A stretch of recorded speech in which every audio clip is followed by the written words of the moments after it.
All right, let's just dive right into this explainer. Today, we're exploring an archaeological discovery that, quite literally, shatters the accepted timeline of human civilization.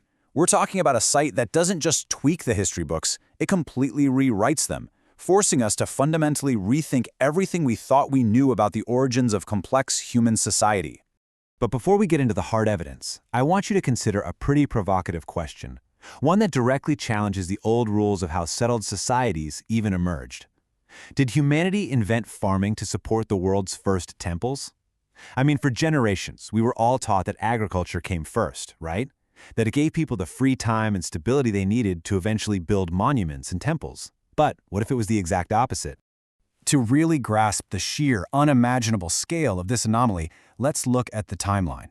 Göbekli Tepe was built a staggering 11,500 years ago. Think about that for a second. That means it predates Stonehenge by 6,000 years, and it predates the very first written Sumerian clay tablets by even more. We are peering deep, deep into the Stone Age here, into a world long before metal tools or even simple pottery existed. Section 1. The Ultimate Archaeological Anomaly. So, our story begins with a massive, stone-littered hill sitting just 6 miles from the ancient city of Urfa in Turkey. Now, back in the 1960s, anthropologists completely dismissed it as nothing more than an abandoned medieval cemetery. It just sat there, totally ignored, until 1994. That's when a German archaeologist named Klaus Schmidt realized that this gently rounded hill at the northern edge of the Fertile Crescent wasn't natural at all. It was actually built up over centuries by human hands. Now today, the landscape there is kind of a featureless brown expanse. But 11,000 years ago, it was a literal prehistoric paradise. Picture it. Gently flowing rivers bringing in migrating geese and ducks, tons of fruit and nut trees, huge fields of wild barley and wheat, and massive herds of wild gazelle. Honestly, this lush environment would have so easily attracted roaming hunter-gatherers coming up from Africa and the Levant.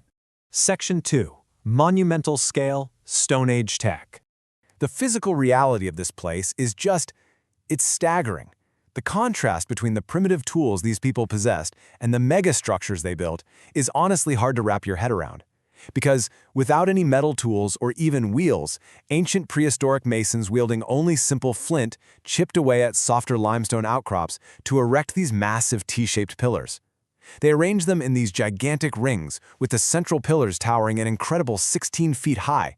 And to really put this undertaking into perspective, just think about this number, 10 tons. The tallest of these pillars weigh up to 10 tons each. That's roughly the weight of 2 full-grown elephants. Just imagine carving them, moving them a few hundred yards to the summit, lifting them upright, and then eventually burying them in dirt. That would have required hundreds of workers, and all of those workers needed to be fed, organized, and housed, which is an absolutely astonishing feat for a time before farming even existed. This also gives us a brilliant glimpse into the prehistoric mindset of these builders. You know, they didn't carve the docile, edible prey that they actually relied on for food. Instead, they depicted a scary, vivid world of nasty-looking beasts and carrion birds. They left us these intricate carvings of foxes, lions, scorpions, and vultures.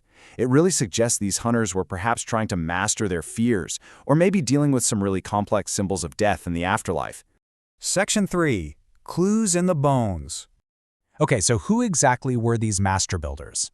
To find out, archaeozoologist Joris Peters spent years examining over 100,000 animal bone fragments pulled straight from the site's dirt.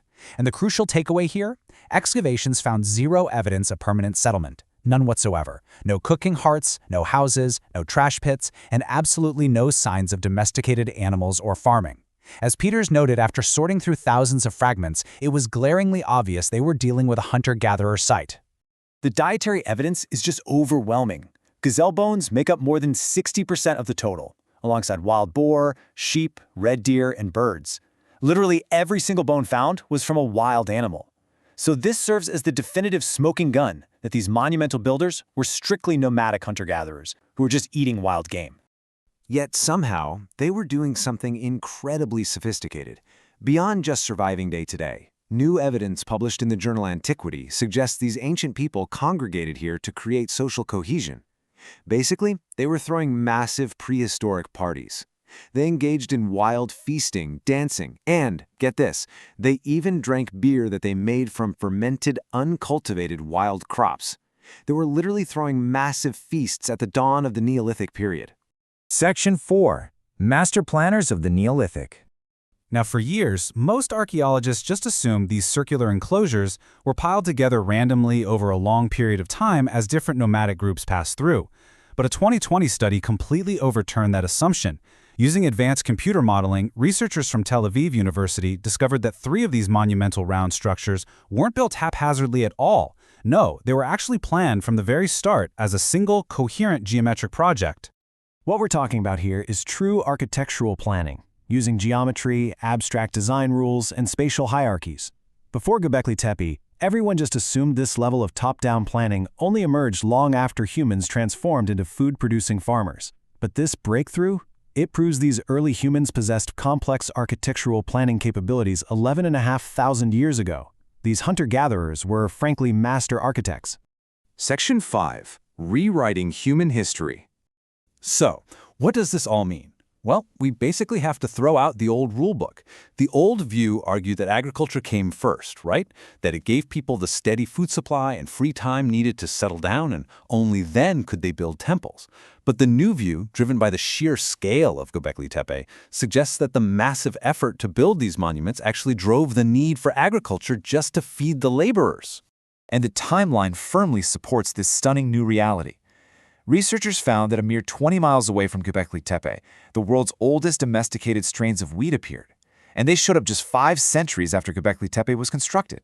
The wild raw materials for farming were already there, and it seems the temple builders finally had a compelling reason to actually cultivate them. Stanford University archaeologist Ian Hodder really sums it up perfectly. He states, "This shows social-cultural changes come first, agriculture comes later. This completely flips the script on everything we thought we knew. It means the irresistible human urge to gather together, to feast, and to worship laid the literal groundwork for the agricultural revolution." So I'll leave you with this final provocative thought.